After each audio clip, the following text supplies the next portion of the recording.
All right, so I'd like to call to order the June 7th, 2023 Board of Supervisors meeting and ask everyone to join me in the Pledge of Allegiance. I pledge allegiance to the flag of the United States.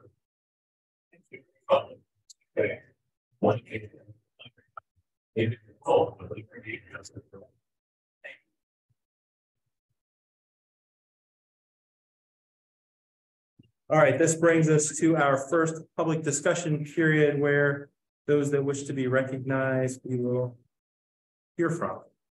For anyone in the audience that wishes to be recognized. All right, seeing none, we'll move on.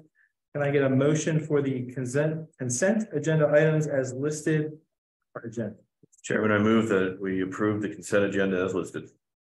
Second. Moved and seconded. All in favor say aye. Aye. Opposed say nay. Motion passes. Committee reports. Mr. Buki, zoning and hearing. There are no applications. All right. Holly, Park Board. The next park board meeting is in this building on the 27th of June at 7 p.m. And we also have a guest this evening from the Historical Society, Don Orcutt. Don is a member of the Historical Society, and the park board has been combining park and historical functions together.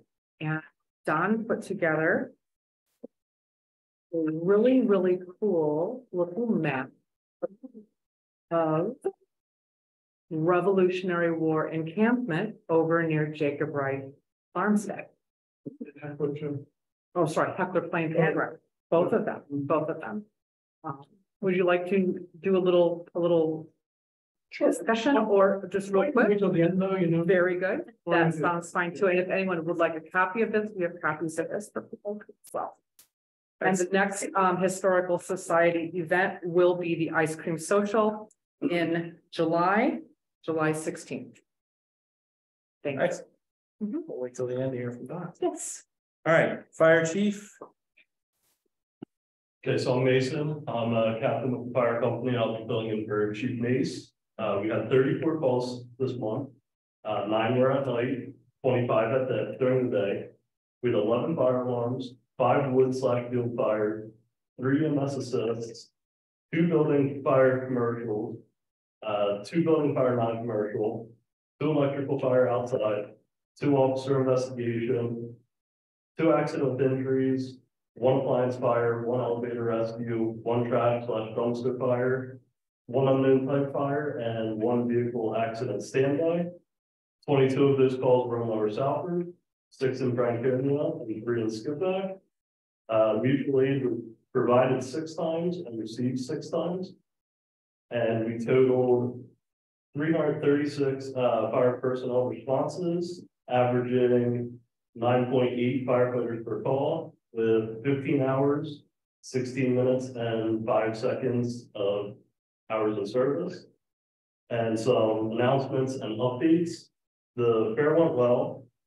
Since January, we received 10 new members who are fully qualified. Great.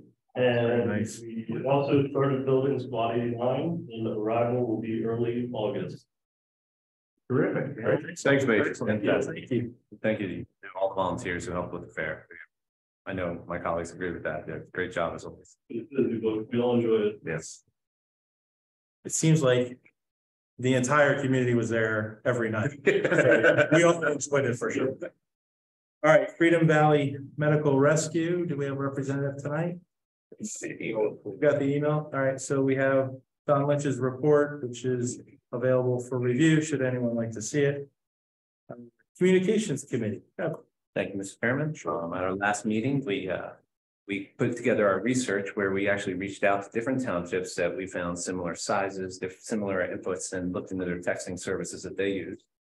We gathered feedbacks, took notes. We presented put together a presentation that we expect to present to you guys at the next work session meeting. Our next meeting again is coming up this month. Sorry, it's on here as well. The 21st at 7:30 p.m. They'll be in here as well as on Zoom. We encourage all residents and business owners to come and contribute. Thank you.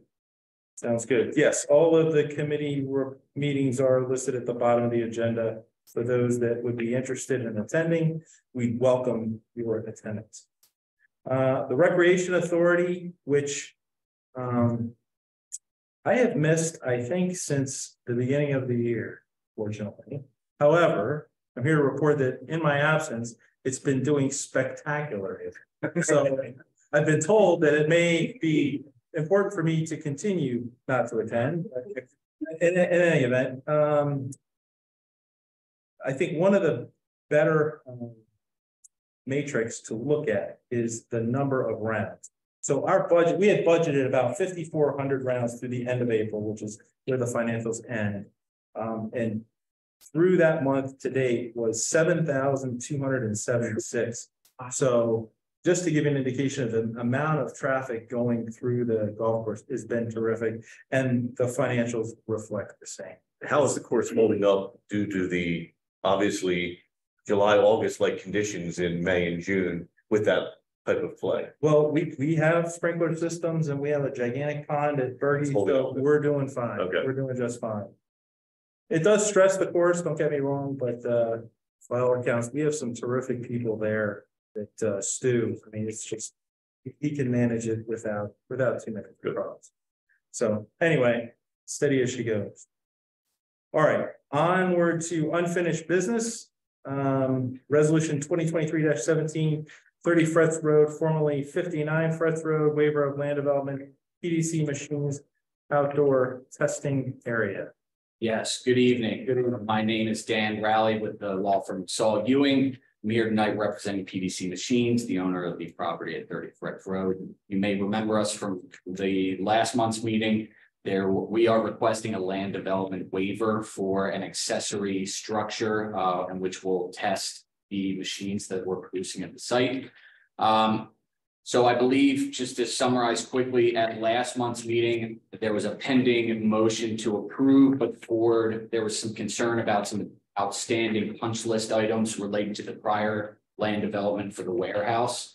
And you asked us to come back regarding those punch list items. I can report that the punch list items have been completed. I'll allow Michelle to confirm that. Michelle, have those punch list items been completed? I can confirm that they have been completed. Right. And also in the meantime, we resubmitted some of our building permit application materials, and you directed staff to continue to review those and process those in the meantime. So I believe we've done everything you asked since the last meeting. So with that, I'll turn it back to you. I will make a motion to approve resolution number 2023-17, approving the waiver of formal land development application for the outdoor testing area for PDC machines. Second. Moved and seconded, all in favor say aye. Aye. Those say nay. Nay. Thanks for your Ayes time. have it. Thank you. Thanks for coming back. Absolutely. Thanks for finishing up out there. Yep. Yeah. Don't know, I made my case for that last time, so I'm not gonna do it again. I'm on the right stand. Yeah, thank you. Fair enough. All right. Moving on to new business, item A, 110 Christopher Lane conditional use hearing, and this is where I pass this portion of the agenda to my esteemed colleague and solicitor extraordinaire. Thank you, Mr. Chairman. I appreciate that. You ready? Okay, at this time, we are going to open up a public hearing because the township has received a conditional use application and required by the Pennsylvania Municipality Planning Code to advertise and then hold a public hearing on that application. The application is from Glick Fire Equipment Company, regard to property at 110 Christopher Lane. That property is zoned I Industrial District, and the applicant intends to use the property as a truck maintenance and repair location, which is permitted by conditional use pursuant to section 164-73B3 of the Lower Southwick Township zoning ordinance as a class 2 conditional use. Now, in terms of procedure, this evening will be a little more formal than we are with our normal meeting. We have a court reporter here this evening who's making a transcript of the hearing. The applicant is represented by counsel, Mr. Ims. He's going to present the application. The applicant has the burden of proof, so they're going to present whatever testimony and witnesses that they want to satisfy the requirements in the zoning ordinance with regard to the requested use. The board will be allowed to ask questions of the applicant. And then if there are any members of the public who would like to be parties, they would be permitted to ask questions of the applicant's witnesses as well. First, before I go on to the party questions, is there anybody in the audience who's specifically here for this application? Okay, thank you. So let me just take a moment to explain to you what's called party status. Members of the audience who are here for the application can become a party to this proceeding. That's an optional issue. You can become a party or not be a party. To be a party, you generally need to be in close proximity to the property or show some other particular harm that might be caused by the application. If you are a party, you get to ask questions and you get to present your own testimony and you get to present your own evidence.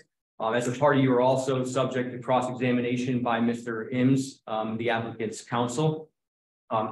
You don't need to, oh, excuse me, before I move on, you are as a party also able to appeal any decision that this board may reach to the Court of Common Pleas if for whatever reason you don't like that decision. Now, you don't have to be a party to make comment on this application.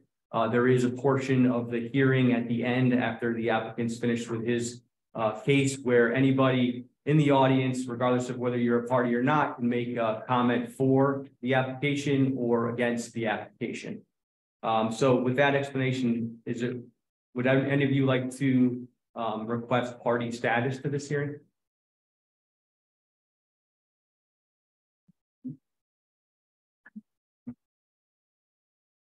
We're hearing testimony first.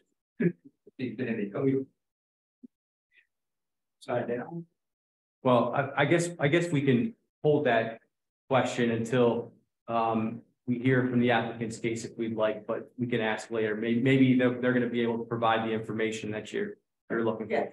Okay, that's fine. Before we move on, then I will just mark some exhibits for the record, which are the township's exhibits. And then I'll turn the case over to Mr. Ims. So just bear with me for a moment here. I have 9 exhibits to get into the record. Exhibit T1 is going to be the conditional use application, which was submitted by the applicant and it was received by the township March 17th, 2023. T2 is going to be a letter from the applicant that's dated March 10th, 2023, which grants an extension of time, the time requirements under the MPC to conduct this hearing. T3 is going to be the plan that was submitted with the application, which is entitled drawing number SK-1. It's prepared by Holmes Cunningham LLC. It's dated March 14th, 2023. Exhibit T4 is the review letter dated April 3rd, 2023 from Claire Warner of the Montgomery County Planning Commission. Exhibit T5 will be the meeting minutes of the Lower Southford Township Planning Commission meeting, which occurred on April 26, 2023. The Planning Commission did not meet in May, so they haven't had a chance to actually approve those minutes, but we will insert them into the record once they do approve the minutes. T6 is a review letter from CKS Engineers dated April 24th, 2023. T7 is proof of publication of that notice from the Souderton Independent, verifying that tonight's hearing was advertised in that newspaper on May 21st, 2023 and May 28th, 2023. T8 is a 2-page document of verification from Michael Buki, Director of Building and Zoning, that the property was posted with a copy of the notice for tonight's hearing. And then the last exhibit is T9, which is a list of the properties and persons that were mailed notice of tonight's hearing by first-class mail. So with all those exhibits marked, I'm going to turn it over to Mr. Ims. He's going to proceed tonight with an offer of proof, which is a narrative version of the applicant's case. So he's going to explain to everyone what the proposal is. And then he will, of course, have his witnesses sworn in and they will verify the accuracy of his offer of proof. So, Mr. Ims. Thank you, Mr. Briner. One thing I would like to first do is address is the exhibits. The only exhibit that is relevant anyway is the plan, since it's already in there. I'm not going to ask to mark it as a separate exhibit, but I may refer to T1. Maybe Mike could put it up. It's just for the E3. It's T3, planned. I'm sorry. E1 is the application. Good evening, members of the board. My name is Steve Imms. I am the attorney here, actually practice right down the street here, representing Glick Fire Equipment Company, the applicant in this matter. As the board has likely been advised, either you know it from past conditional use hearing, but you've been advised about it tonight. A conditional use under Pennsylvania law, and specifically the municipality planning code, is considered a permitted use under the zoning ordinance. And an applicant seeking a conditional use is entitled to that use once they establish that they have met the specific conditions that are listed in the zoning ordinance for the use that we're proposing. This subject property is located in the I industrial district, and there are 19 uses listed as permitted uses. And then there are additional 5 uses that are 5 categories of uses that are permitted by conditional use, including a truck repair shop, which is the use that Glick Fire Equipment Company is proposing at this property.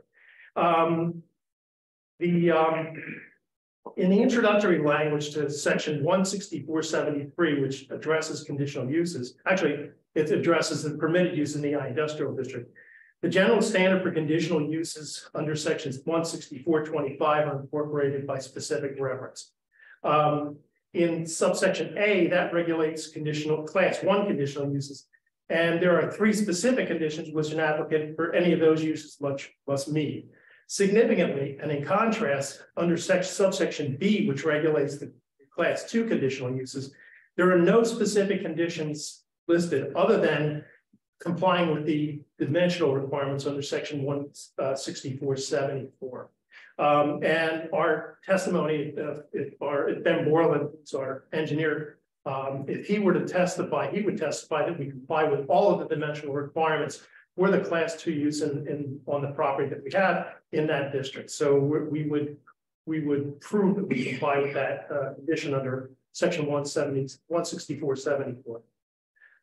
As I indicated, our application is for a class 2 conditional use to locate a truck repair shop on a property located at 110 Christopher Lane. Actually, it's a flag lot off of that Bold Street there, the cul-de-sac. And as its name might suggest, Glick Fire Equipment Company is a company that they sell and they service fire equipment. Right now, they currently maintain that specialty shop in Hatfield Township. We want to move it to Lower Southern Township for a number of reasons. It's a much larger facility. It's in a well, they're both in industrial parks, but it does offer them the ability to provide far better service, far quicker service, because we're going to have the room to pull the equipment in for all of the equipment that we bring in at a given time. Its customers are pretty much on the whole fire companies and emergency services companies, including your own Harleysville Fire Company, Upper Salford Company, Upper Salford Volunteer Fire Company, and numerous other fire companies throughout Bucks and Montgomery counties. That's just this particular garage that would service at this facility would service most of Bucks and Montgomery County and some other outlying areas as well. Basically, if a fire company operates a Pierce fire equipment, a Pierce fire truck anywhere around here, it's going to be serviced and maintained by Glick, because that's pretty much what they do. And it does not involve their business. And if Doug Glick were to, if I were to have him testify, he would confirm that they don't do any other types of trucks. They only do fire equipment, and emergency equipment. They don't you're not going to have a tractor trailer pull off of the turnpike, drive up to their facility, say, hey, can you fix my muffler? Can you fix my equipment? It's done. They don't tow equipment. They don't go out and get the equipment.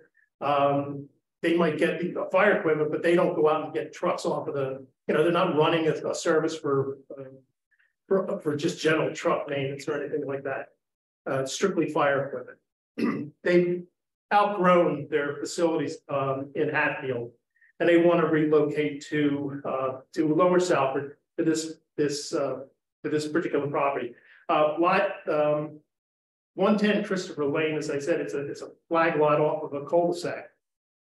And it is located within an established industrial park. in the township. The land development which approved this industrial park was approved as part, it was a 13 lot subdivision that was approved by the board of supervisors here, but in February of 1998. This particular lot number 11 on that plan of subdivision, that was approved by a separate land development for the construction of a 29,000 square foot single story structure. And that land development was approved by this board on February 1st, 2006. The meets and bounds of and all the improvements to this property have existed unchanged and unmodified since 2006, since the construction was approved in 2006. Lick and all of my witnesses confirm we are proposing no change to anything in the exterior. We're not adding any building, we're not adding any development, no paving, nothing. Frankly, we're taking it as it is. The only thing that we added two large 14-foot tall garage doors to the one end of the property. If you want, I can show you where it is. Right at the top here, thank you. Right at the top there, you can see where the trucks are where the diagram shows the trucks entering into the building. There are two 14-foot tall garage bays. And then there's a separate garage bay on the lower right-hand side there. Can't see the direction now. Okay, so it's on the southeastern section of the building. We're doing nothing else to this building except on the interior. It's not a land development. That was determined by the staff, and that was confirmed at the planning commission. So we're basically coming in saying we want to use the building as it is. It's a clear span building, so we have a lot of space, and it's what we need in order to continue to do the business that we're doing. There is no new non-residential construction, and as I said, the only modifications are relating to entrances to the structure. The proposed use, as I said, is a Class 2 conditional use. This plan is shown on your giant TV screen over there.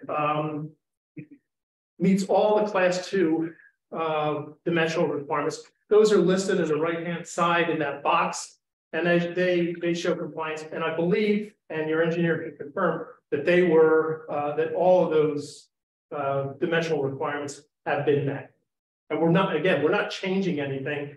So if they are non-conforming, they're non-conforming since 2006 when it was approved. So we're not changing anything. So we obviously met them then, we meet them now.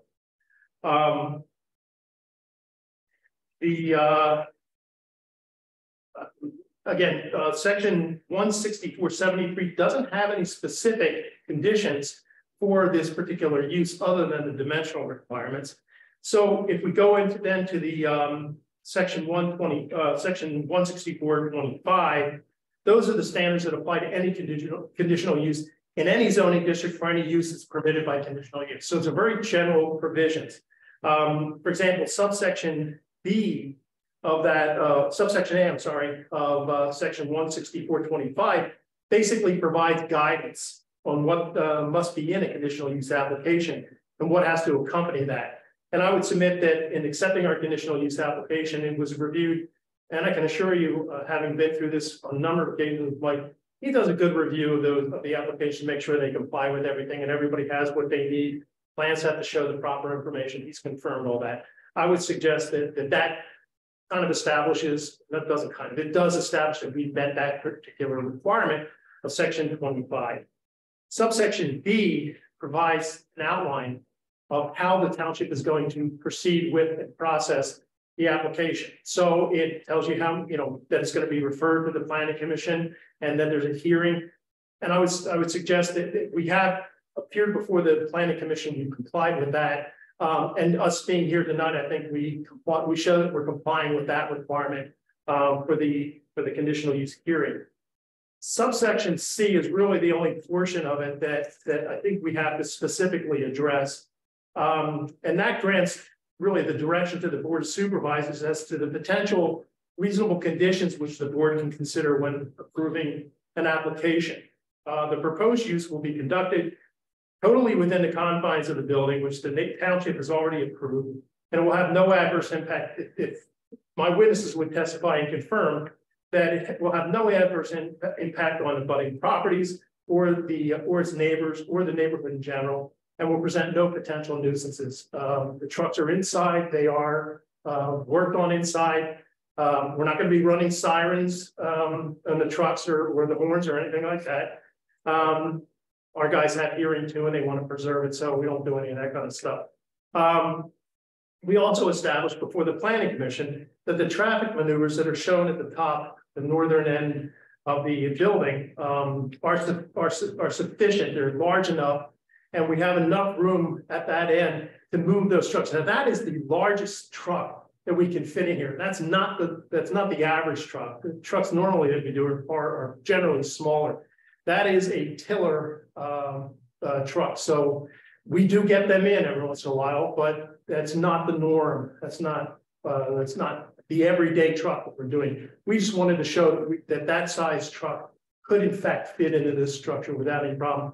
And I'd also point out that the Planning Commission, two of your members, one who is he's actually a current driver for the fire company, and also one who was a former member. Both of them, I forget his last name, was Joe. Driver. He was asked by his other friend, Joe, can you get that in? He goes, yeah, with a lot of room to spare. So I'll represent that he said that, but we also confirmed that we could do that. The proposed use will have no environmental impact on the township's streams, ponds, wetlands, parklands, groundwater, vegetation, air, or ground. Those are the three requirements that those three conditions are what the township is going to be looking at. And as I said, we're not doing any changes to this property other than putting a new use on it. It's been a gymnastics center. I would suggest that the traffic coming in and out of a gymnastics center is probably a lot more than the traffic coming, even though we have big trucks. It's still a lot more on a daily basis that's going to be coming down that lane and into this property. And considering that this is a specifically listed and permitted use in the industrial district, and that the development plan for this industrial park was reviewed and approved by the township, I believe that this board's already determined that as a matter of legislative determination, that this proposed use is consistent with the goals in the land use plan of Lower Southbridge Township. As you know, you're part of the Indian Valley Regional Comprehensive Plan. I've read the plan. I'm solicitor up in Southbridge Township and Upper Southbridge Township. I've read the plan. I've read all the revisions to the plan. Franconia and Lower Southbridge are where the industrial uses are proposed. That's why you have an industrial park. You don't have an industrial park in either of those other two townships that I represent, and we don't want them. I mean, we're perfectly happy being rural resource area. We're perfectly happy that you have the industrial park. You can have the rateables. You also party to the Indian Valley Industrial Marketing Plan. That may be one thing you haven't read for a while. But you might want to take a look at that, because that basically says this is a perfect location for the use that we're talking about here. The fact that we're going to, and with the new bypass to get the 309, is going to make it even easier for some of our trucks to use. Again, fortunately, it won't be neighborhood streets where they're coming through. They'll be coming off of 309, use the connector, be right on 63, come right up 63 and get into this property. The fact that we're as close as we are to the turnpike makes a lot of sense too. So basically, I by way of argument, argue that this is a specifically permitted use, and that it's allowed in your zoning ordinance. And we hope tonight, my client hopes tonight, and I would ask you to approve the conditional use application and allow us to become part of the Lower Southbridge Township business community. Yeah, you want to swear in, have your witnesses sworn in? I'm going to have Doug Glick and Tara Zimmerman and Ben Rubin sworn in. Yeah, if you would. Each state your name is spelled for the record. Doug, we'll start with you. Go. Doug Glick, DOUGDLICK. TARNVIRN.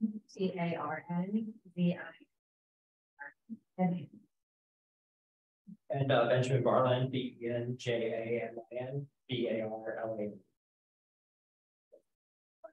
And I'll just add, and you can then individually. Right. You got swear in? Oh. Okay, so You got his name, yeah, there you go.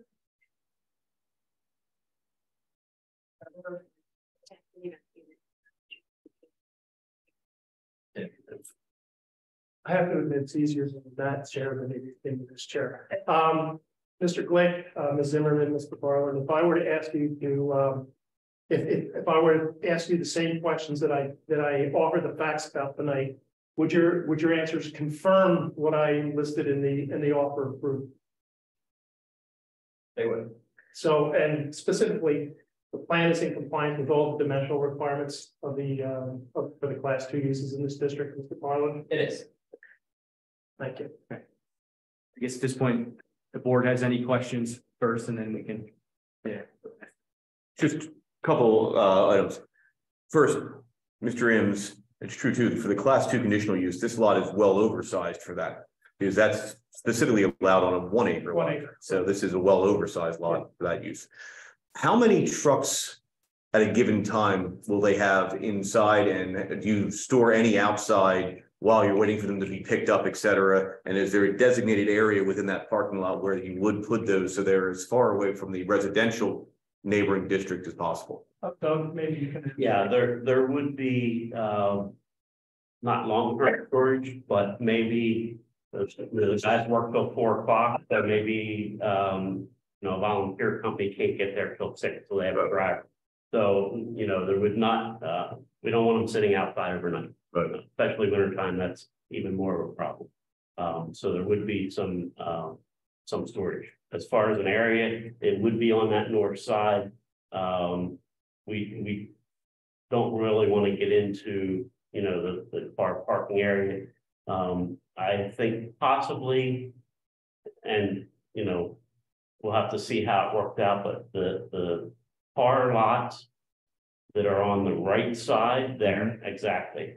That may be an ideal area that they're out of the way and not impeding entering the building. That would be my second choice. And then how many trucks can you fit in? Like how many service areas do you intend on having within inside the building?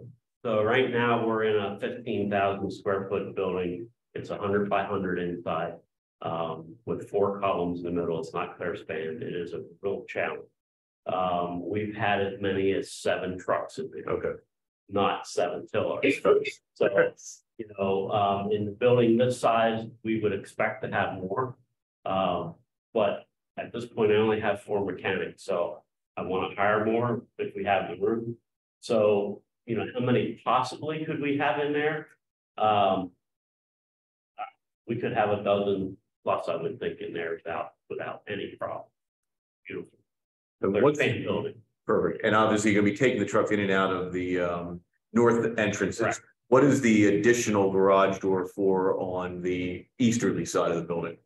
The lower one that we added there, so it shows 2, Mike, if you want to blow that up, but the one that's there on the south and the very south door is actually a dock door that was never paved in. It was in the original plan, it was never paved in, so that's not usable.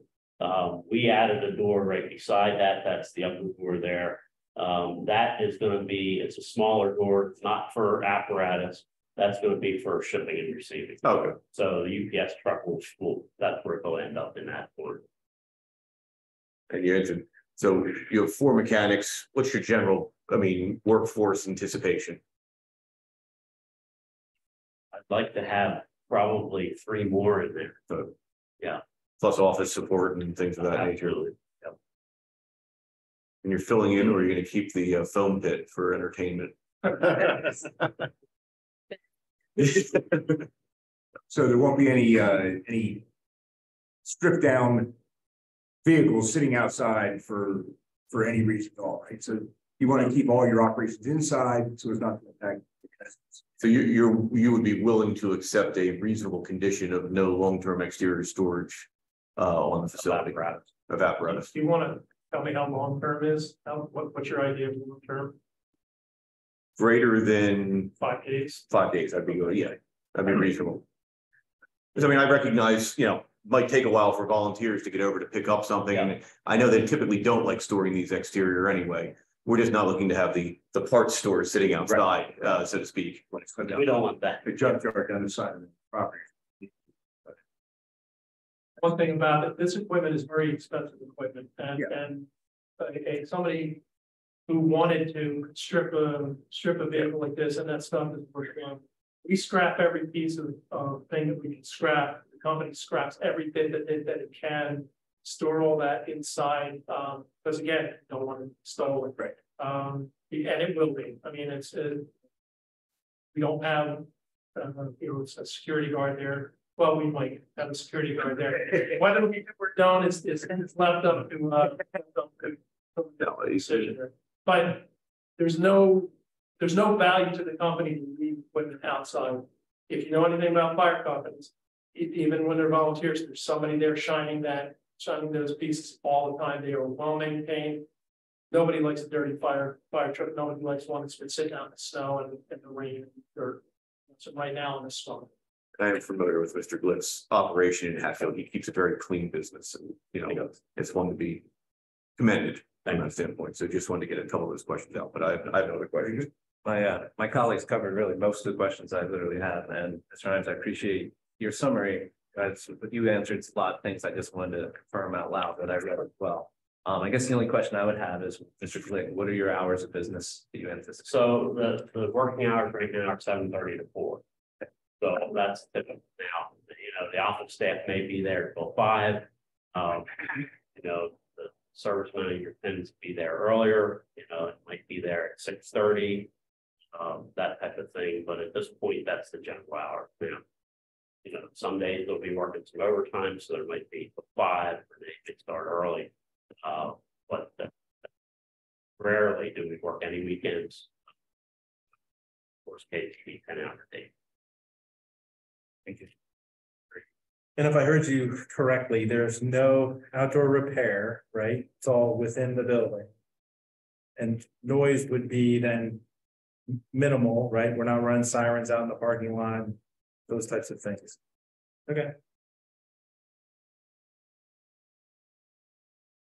Anybody else have any? Nope. I do not have any other questions. I just have one real quick question. It looks like you have a lot of excess net lot area to meet the requirement. I think you have 3.3 noted here and only 1 is required. I'm just curious, did that net lot area take into consideration the easements that are shown on the plan? As it's my understanding that easements don't come out of that lot area. However, rights of way do, so there is some difference between the net and the gross at Christopher Lane. But otherwise, the easements don't come out. I mean, it seems as if even if you netted them out, you probably would be over an acre. Yeah. Okay. And is just also to note, Mr. Glick is the lease holder for this. He is not the underlying property owner, correct? Thank you. That's right. Yeah. Michael, if this use were to change from, say, the fire equipment repair that's there to some other automotive or truck repair, that would be a change in use, and that applicant would have to come back to us. So if the user changes, they would have to come back. Very good. Is there anybody in the audience who has any questions? Why don't you just, yeah. My name's Tom Garrigus, live on Astor Drive.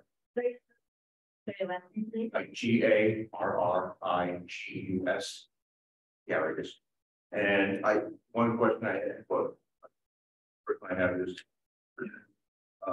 hearing the fire engines and so on, guys, is there anything with chemicals used with noxious fumes or anything like that that would be involved? No, I mean, typical motor oil and stuff like we're changing oil and that type of thing. I follow type of thing.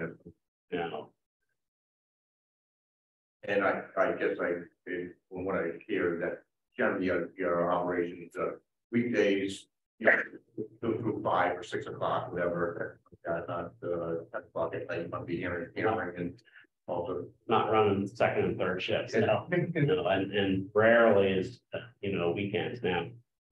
We do have multiple road service trucks, so they may come in off hours to pick up a part or something if they have a breakdown, but that's great. and I guess the equipment that's used inside that air drills and air things like that, but it's hopefully inside it's not going to be Well, outside.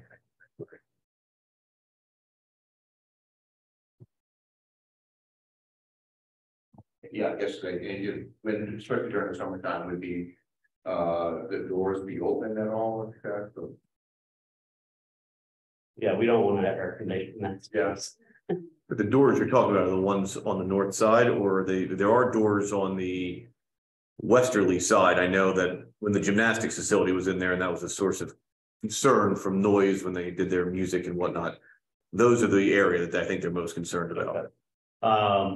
I think there was only man doors there Correct. on the west though. Correct. So from an airflow perspective, I don't know with the trees what's gonna work there, but yeah, we would be opening doors. To get some air through there in summertime.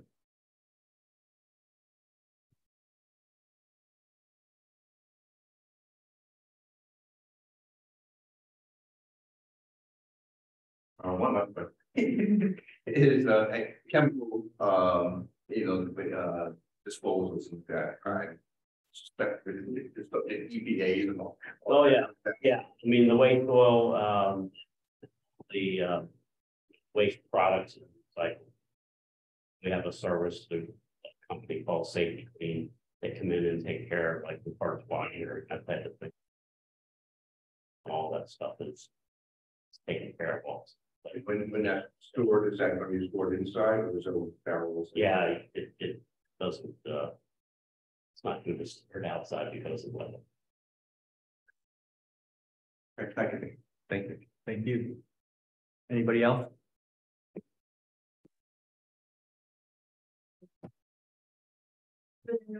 Name and address.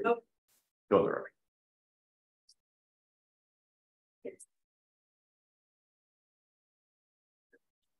Pasture, which would be most affected. Very close to your property line. Okay. That are gonna be open.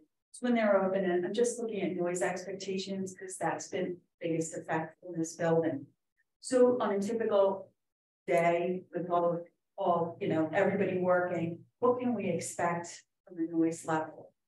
If you can even answer that. I'm not sure I can because each day would be different. You certainly would hear the, the engine, the diesel engine running. I would think, but I'm very familiar with fire trucks.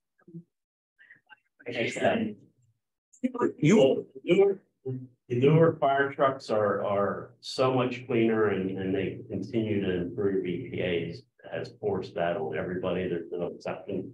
So that's not near as bad as it used to be, but certainly we're working on 20-plus-year-old vehicles as well. I would, with the tree line and the tree area there, I would not expect the diesel from a truck or two or whatever. Just to add a comment, I imagine you're not gonna be leaving trucks run all day. It would be an intermittent, at best, right? To start up to see if it runs and then pull it out. So I don't think it's gonna be anything. It's not like a truck stop, somebody would stop and sleep in the truck. And they're rumbling, like. No. So you're on the west side? South, okay.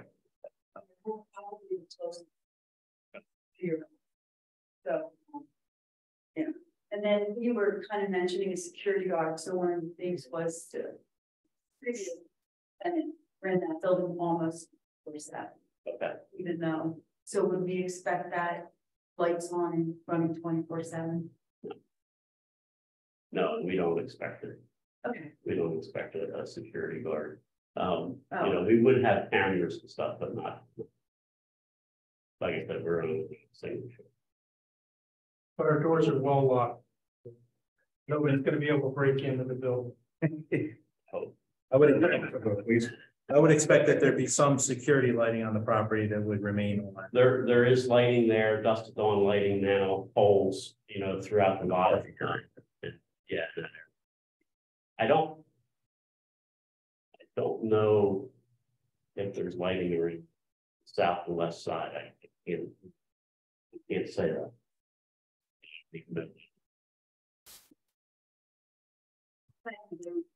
So, thank you. Raise two questions for me though, just have you installed or will you be installing a trench drain? There is a drain installed, yeah. And that will then be going to a sump that's an outside entity is coming in to pump out, it's not being connected to any other area. But it is connected to the sanitary sewer. That was one of the permits we had. There's a special separator. Okay, so you do have a three separator for that, so. Okay, so it's going through the sewer authority, that should. And are you putting in a, you have an exhaust control system so that you're hooking the trucks up to that when they're running in the building? Or are you just letting it run in the building? There is not, there's an exhaust fan. Yeah, but you don't have, you know what I'm talking about, with the hoses that come down. Okay. You don't have an intention to do that at this point, you don't need to from the size, okay. The size of the duration. The run, I get it. Okay. That's our present. Oh, one more question. Go ahead. Representative Christina Caraccio, CARACCIOLO.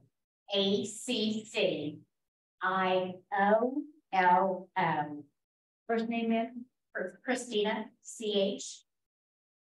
And I'm 116 Astor. Okay. So just, I also stalked your existing location in Hatfield and beautiful. I mean, it's very nice and clean and things, you know, see anything popping out of the ground.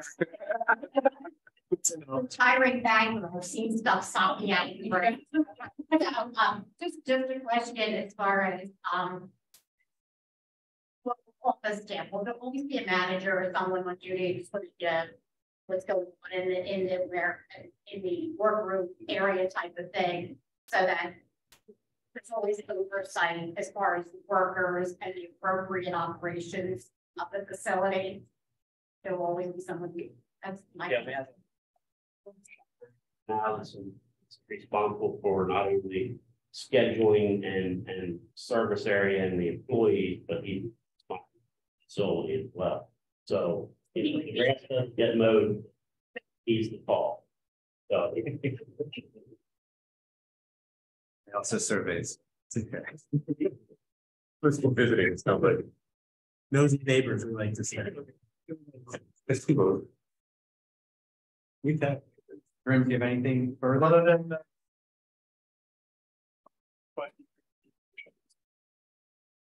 be great, but I guess just to close the loop, is there any comment that anybody wants to make in the audience for or against the application this evening? Seems reasonable. Yeah. Okay. Thank you. Then with that, the applicant had no exhibits, but I'll obviously make sure for the record that all the township exhibits are accepted as marked. Okay, we will close the hearing then, and of course, the board knows that they have the option to make a decision this evening, or of course, they have the right to wait 45 days and render a decision at the next meeting or within that time period. Mr. Chairman, I'd make a motion to approve the conditional use as presented and for the decision that will be prepared by our solicitor. I second. Moved and seconded. All in favor, say aye. Aye. Aye. Opposed, say nay. Welcome to Lower South. Welcome to Lower Southford. Thank you for coming. Despite the best efforts of your, I'm sorry, because of the best efforts of your. As well to all the neighbors who came out. We really appreciate hearing that perspective as well. So This thank you. probably better than what we had with the.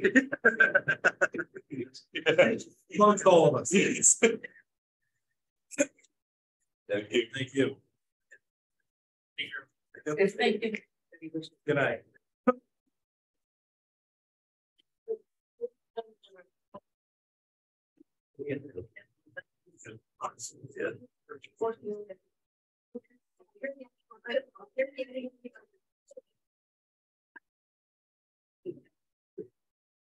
once you get everything back.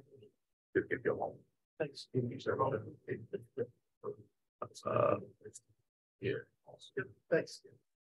Steve, I think she left her purse there. Okay. I was assuming it was not yours. It's a first. It did match. It matched, but you're okay.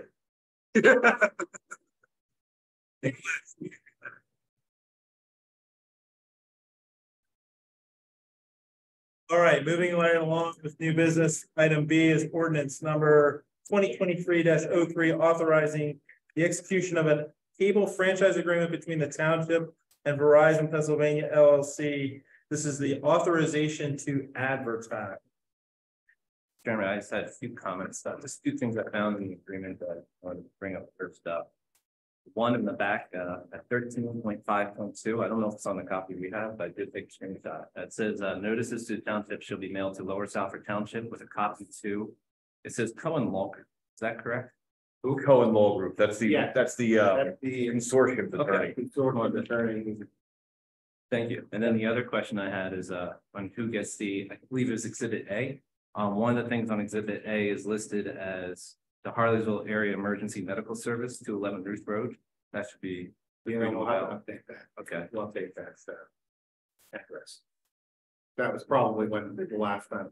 Yeah. I figured the agreement seemed to be. They were in that temporary quarter. Well, and then just assuming that, or not assuming, I want to make sure that 2.3, its franchise shall become effective on, that's left blank.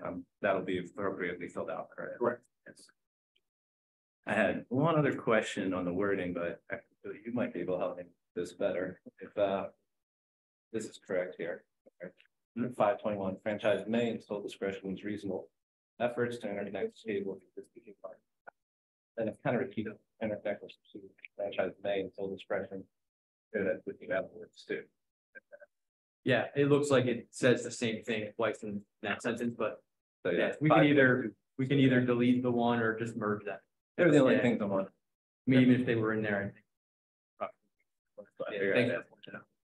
Yep. With that feedback, I'd make a motion to authorize the advertisement for a hearing at the next meeting. Moved in second, and all in favor say aye. Aye. Opposed say nay. Motion carries. Thank you. Next up, item C, trail easement agreement between Montgomery Woods and Lower Salford Township, authorization to execute.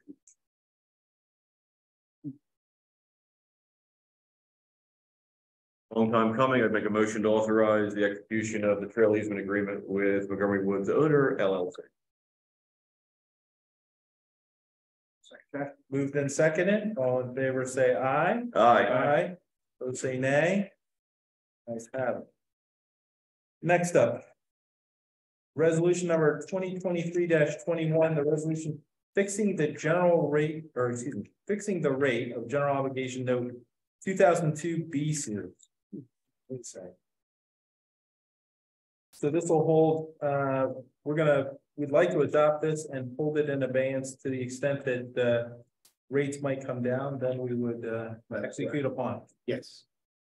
And you're doing this because we have a current fixed rate that is going to convert to a variable rate in The end of June, correct. This gives us the opportunity to then fix again when rates are appropriate. correct. And for anybody who's curious about the discussion, we had at our work session maybe 2 ago, but it is, I encourage you to check it out. Discuss it then as well. At length, right? Yep. At length. Make a motion to approve resolution 2023-21, and I would look forward to hearing back from the manager when rates are attractive. I'll second it. Moved in second, and all in favor say aye. Aye. Opposed say nay. Nice have it. Chris, what is the current fixed rate? It was dirt cheap. It's something. There's some three. Oh, the three was 3-1. Yeah, I think this was one that was just over 3%. Very, what's that? About 3.3 today, but they are. Worry is what could happen on the other. We could, I mean, in all honesty, there's not that much time left on the loan. We could continue to float on the variable and probably still be okay. This just gives us an opportunity to be in a position to take advantage of it. There could be slight dips at times where that fixed rate comes back to the appropriate time. Yeah. Well, When it goes very. well, it goes variable, but then we can go variable for a while and we can go to fixed then after that. Attractive. Yeah. If the variable may stay as an attractive rate for a while. All right, next item, 6E, motion to appoint a new member to the planning commission. I would start by mentioning that we had a series of applicants, I think 8 total. Very qualified. Very qualified. We reviewed, each of the applicants. Were grateful for their, request and anticipation of working with the township. We have selected, or we'd like to select, I think, one person in particular to fill that seat. If I can get a motion to appoint that new member. I make a motion to appoint Mr. Bamford, Scott Bamford, who's here in the audience this evening. Second. So moved and second, and all in favor, say aye. Aye. Opposed, say nay. Mr. Bamford, welcome to the planning commission. We hope you still attend all our meetings. How many more here? Next up, motion to approve fire police assistance at 3 upcoming events. The Skip Back Fire Police Unit for Skip Back 4th of July Parade, Upper Southford Fire Police for the East Penn Modifiers Park Club Car Show at Upper Southford Park on Sunday, August 5th, 2023, and the Upper Southford Fire Police for the Big Van Bonfire at Spring Mount Ski Area on October 7th, 2023. I'd make a motion to approve the fire police assistance as listed. Second. Moved and second, and all in favor, say aye. Aye. Opposed, say nay. Motion carries. This is the point in the, we lost him. Well, I didn't even see him leave. I think he was wandering around out there. Oh, no, Thank you, Chris. We'll take a pause. For station identification. Understood. This is the Lower Southford Township. Son, you're on. He's as subtle as a hand grenade. Yeah. So all that crowd in here, you guys are gonna be of efficiency. So we have reached the point in the agenda where this is the second discussion period. If there's anyone in the audience that wishes to be recognized, please say aye. All right. Welcome, Don. All right. So I think the thing I'll talk about first is the involvement has been involved for quite a number of years. Actually, when the Continental Forces concluded their battle at Germantown, they came out along the Skipback Creek, and we have some in Towmenson Township, yes, but really we were not aware that they were in Lower Southford as well. And if you notice by this map, if you follow up, they are, well, it runs through, you know, you can see where this is and you're familiar with the land. Right through my property. That's like, right, it's through your property and Dave's. yours too, everybody's. And they were like on this higher ground. And that would be like an impediment to any troops that were British coming, you know? And then it goes to Heckler, and at Heckler there was a field hospital, you know, and then an artillery park, which they parked cannons there, which, you know, so that whole area along there. So pretty fascinating stuff. Yeah, is it true? Pardon me? That over in the area of Pulaski's encampment over off of Wombold near Fretz Road. Okay. Rumor has it that there was they held a trial for someone who committed treason, and they hung him along the Skipback Creek. That was always the rumor that Oh my came goodness. and that would have been appropriate, but that was where the headquarters encampment was. Yeah. Yeah, you don't know that, huh? I think a lot of things like that went on and they were reported. So that's very interesting to hear you say. Yeah. Wow. Yeah. So, and I'll be working up a little review of the Battle of Germantown and then how they came out. Maybe Holly had mentioned we'll put that in the newsletter someday. Next week. Great. Yeah. And you know, the Battle of Germantown is pretty fantastic because it definitely was the fog of war. It was cool, and there was smoke and fog, and both British troops got ahead of themselves, and Continental Army troops got ahead of themselves, and there was all this. However, the Continental Army soldiers had a very good deportment. And the French observed that, you know, they were very effective and efficient. So the Battle of Germantown, coupled with the victories at Saratoga, yes, that got the French in. You know, and then, you know, the rest is history, and I'll write it down because I spent all night talking about this stuff right now. You're good. Hey, one other thing, we have a scout project coming up. It's gonna be a kiosk. Oh, for you, yes. It's gonna be an opportunity to share some of these. Oh, great. Yeah. Yeah. On the kiosk. Now, the other thing is. What is?